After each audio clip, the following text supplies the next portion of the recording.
और आगे बढ़ते हैं। कश्मीरी पंडित 19 जनवरी को एक्सोडस डे के तौर पर मनाते हैं। 1990 में पैदा हुए हालात से मजबूर होकर कश्मीरी पंडित कम्युनिटी को वादी कश्मीर से माइग्रेशन करनी पड़ी थी।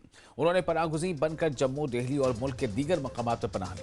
माइग्रेशन की वजह से कश्मीरी पंडितों ने अपने पीछे अपना सब कुछ छोड़ दिया और उन्हें अपनी जान बचाने के लिए अपने आबाई वतन को छोड़ देना पड़ा। कश्मीरी पंडितों की तरफ से मनाया जा रहा एक्सोडस डे इस खौफनाक दिन की निशानदेही करता है जब 1990 में कम्युनिटी को गैर मुअय्यना मुद्दत के लिए उनके घरों से बेदखल कर दिया गया था। 34 साल बाद भी कश्मीरी पंडित अपने ही मुल्क में पनाहगुज़ी बने हुए हैं। अब वो चाहते हैं कि हुकूमत इनके लिए बाज़ाबादकारी की पॉलिसी लेकर आए।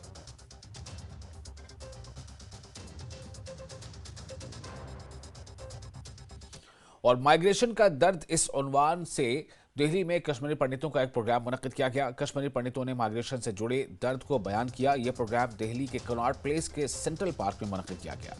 कश्मीरी पंडितों की मुख्तलिफ तंजीमों ने शिरकत की। Youth for permanent Kashmir, Kashmir समिति दिल्ली, रूट्स इन कश्मीर जैसे तंजीमों ने हिस्सा लिया।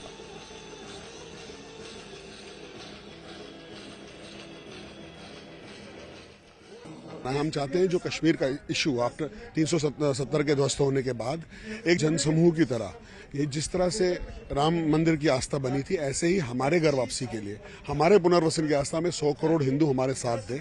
और उसी कारण आज हम यहाँ पर जो जमा हुए हैं, ये 19 जनवरी का वो दुर्दशी जो दुर्दायी दिवस था जिसके अंदर हम 4 लाख से ज्यादा कश्मीरी हिंदुओं को मजबूरन पलायन होना पड़ा जिहादियों और आतंकवादी कारणों के कारण। लेकिन हमने एक चीज नहीं छोड़ी, हमने ये नहीं छोड़ा कि हमारी रेजिलियंस क्या है, कि इस पूरे दर्द के अंदर हम कैसे उभर के आए। 34 वर्ष में भी अभी ऐसा महसूस हो रहा है देश अभी भी खामोश है। ये खामोशी कब टूटेगी, हम उसका इंतजार कर रहे हैं और उम्मीद करते हैं नरेंद्र मोदी जी, राम मंदिर का आजकल चल रहा है और हमें प्रभु राम के ऊपर पूरा भरोसा है। हमें उम्मीद है अब प्रभु राम ही हमें मोदी जी को कुछ एक इशारा देंगे कि कश्मीरी पंडितों का भी भला किया जाए। न्यायपालिका पे हमें पूरा विश्वास है, लेकिन न्याय हम तक नहीं आने दिया जा रहा है। मालूम नहीं किस कारण से, क्या अवश्य कारण है कि न्याय को हम तक नहीं पहुंचाया जा रहा है।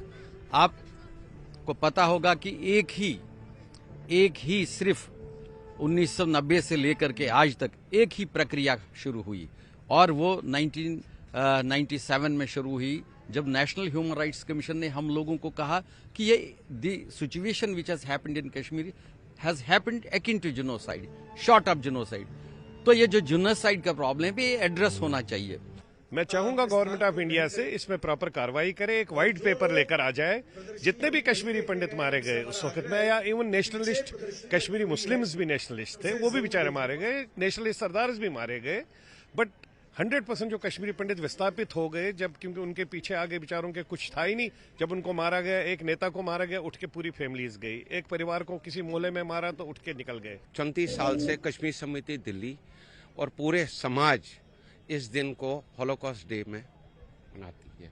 और दूसरा, इसका जो मेन अभी 34 साल में हमारे लिए भारत सरकार, चाहे पीछे की सरकारें थी और आज की सरकार, अभी तक कश्मीरी जो पंडित समाज के लिए कोई भी रोड मैप उनके पास नहीं है। पिछले 34 साल, आज 35वां साल है जो हम यहाँ पर आज सब कम्युनिटी के साथ हम जो ये ऑब्जर्व करते हैं ये दिन। हमारे पास रोड मैप है, कश्मीरी पंडितों के पास रोड मैप वापस जाने का है।